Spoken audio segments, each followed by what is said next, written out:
Okay, guys, so here's another story that is also 110% true. All my car fans know this is true.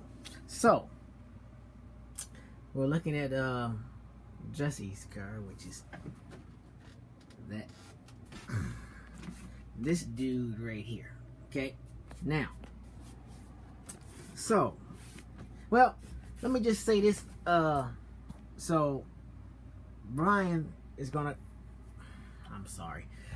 Forgive me, sweetheart. Paul is gonna come up and talk to the gentleman that owns this Jetta, and they're gonna have a conversation here. So, first off, I guess I'll talk more about this after. Let's just before I explain everything. Yeah.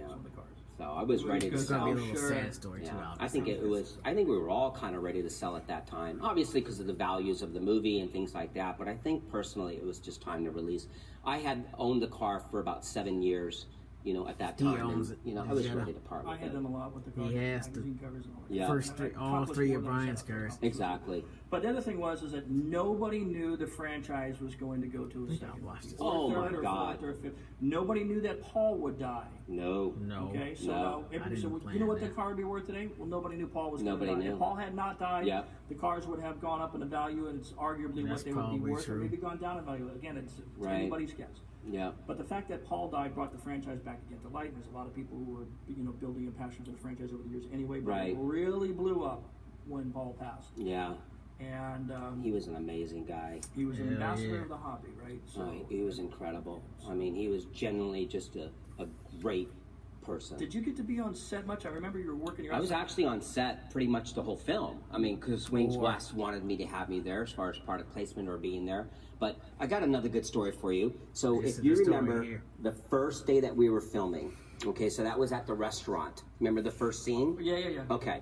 So I remember arriving, and the And I'm cars were believing all that's locked the up in this. restaurant where we get the famous first Paul Walker phrase, tuna, no crust.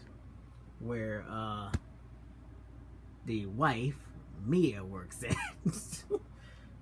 Back lot. And I hadn't seen my car in about a month and a half. So I was walking over and I was looking at my car and I was just checking it all out.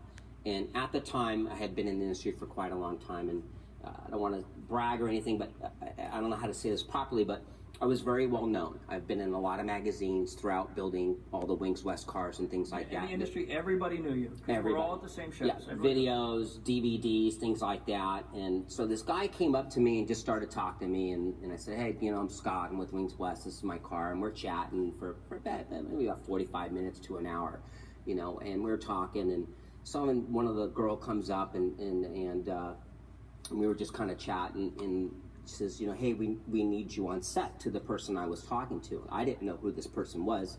Unfortunately, I didn't introduce myself, and neither did he. We just got into the passion of talking about cars. So he turns to me and he goes, hey, well, do you mind if we take a picture? And I'm like, yeah, sure. So I'm thinking that he wanted to take a picture with me at the time because, again, I'd been in a lot of magazines and it was pretty well known. So we take the picture. 15 minutes later, they started filming, and it was Paul Walker. I had no idea that I was right. So here I'm thinking, You thought Paul Walker.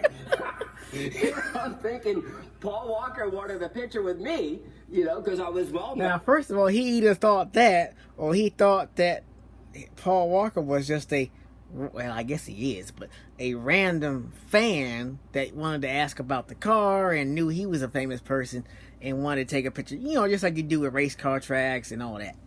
So that's what I think might have happened. Owned it and all that Well, stuff. he I thought was about signing it. autographs and going to shows and things like that. I had no idea it was Paul Walker. Oh, man. And it was so funny because then after the first break, when they're cutting the scene, I'm like, oh my God, I had no idea who you were. And that's when we just bonded and became friends and everything.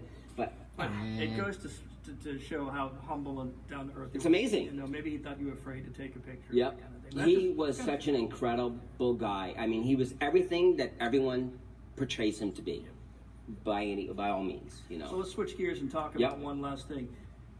Now, When the Jetta got sold, about that. So, I know this because I'm in the car scene. I don't know how many of my YouTube fans or Facebook friends, I know all of them that I added that are about cars know about this very, very, very too much.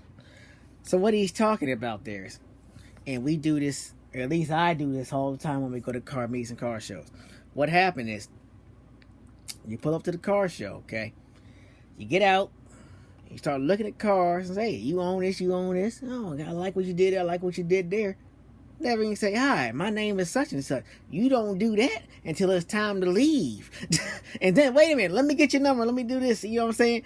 That never happens first. You get so caught up talking about cars that you don't stop and ask for the dude's name or the number or any of that. That never happens until the very end of the show, usually. Well, I'm going to say almost all the time. But yeah, I thought that was funny. And of course, you know, real car guys, that's what real car guys do. Now, I'm not sure if classic guys do that. It might be the same way. But I know all the import guys, we're so, well, you know how it is up here. Everybody's fast paced, I guess, what you got to be with these things. And nobody takes the time to, you know, properly introduce themselves. But like I told you guys in other videos, hardly nobody here's polite anyway. You never go into a store, hey, welcome to such and such. How you doing? You can't even really walk around and say hi to people. So you really got to start off to make up something to talk about. Then you get to talking about it. Then you forget about asking the person's name until you get ready to leave. So that's how that works, in my opinion. So I just thought I'd put that out there. Nice job. So they really hit it off. And that was an interesting moment again from Paul Walker. Miss you, bro.